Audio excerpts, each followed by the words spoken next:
Today I have Casey Winters. He started his career out at apartments.com, then moved on to Grubhub, and joined Pinterest a few years ago, where he's helped the company and the product grow to over 100 million users.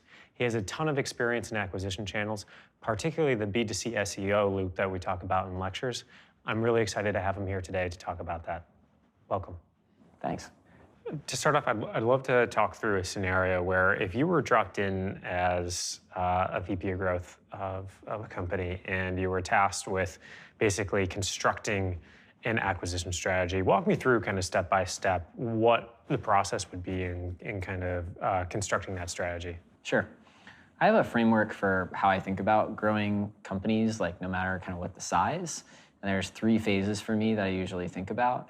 Yeah, so for phase 1, thinking about product-driven growth, you only have like a few of these major levers, right? Which is, is there a way for the product to have more value? Is there a way to find users from search engines? Is there a way for the product to go viral? Or is there a way to get more of the people that are coming to the service to connect them to the value? Mm-hmm. So for SEO, it's about like, are people searching for what I do already on search engines? And when I search for those terms, is it reasonably competitive? In the case of Grubhub in 2008, when I joined, there were a lot of people searching for food delivery. There wasn't a lot of competition there. So it was easy for us to say, if we invest a little bit in that, we can expect to rank really high. For virality, it's, does my product get better for a user if they bring on their friend? Or am I making enough money where I can ask my users to refer friends and they both get a benefit monetarily or virtual currency in the case of something like Dropbox. And for conversion, it's the case of like, is there a flow in which people are getting prevented from connecting to the value? And is there ways that we can reduce the friction on that flow so that more people get into the key action that we're trying to get them to do? And you won't have generally all of those options available. You might have 1 or 2 that make sense, and then try to hone in on a bunch of different ways that you can like build value out of those things.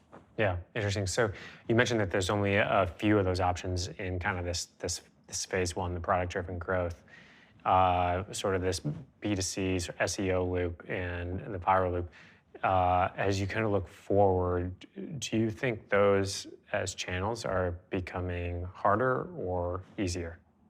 Yeah, I think both are becoming harder, right? Yeah. They're both more saturated. So when you think about Google specifically from a search engine perspective, a lot of the big companies have gotten pretty good at optimizing their site for SEO, right? So, Grubhub back in 2008, it's like, oh, there's Yelp and no one, trying to optimize for food delivery terms. We can easily show up there. Nowadays there's 15, 20 food delivery companies, all with talented engineering teams that have all realized like, oh, my audience is here and I need to be there. It's just not as easy to get there today. So generally what you're looking for to think about like, coming in as a new head of growth, is this a space where people have just started searching for this thing, right? Like it's kind of a newer technology that now people want, and there hasn't been, other companies optimizing for it for a decade. That's where the opportunity generally lies with SEO today. Fortunately, there's a lot of that technological change happening now. Yeah. So, there isn't someone that's been optimizing for VR for 10 years, right? Because it hasn't been a technology for 10 years. But if it's a little bit more tried and true industry, then it's a lot harder.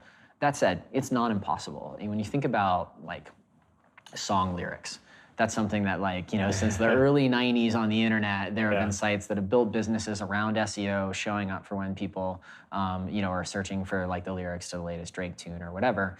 But Rap Genius came up with an innovation around annotations around lyrics so that people aren't just getting the lyrics, they're getting the understanding of why the lyric is the way there is. And they were able to rapidly rise up search engines because they had better quality content than all of these tried and true competitors that have been doing it for a decade.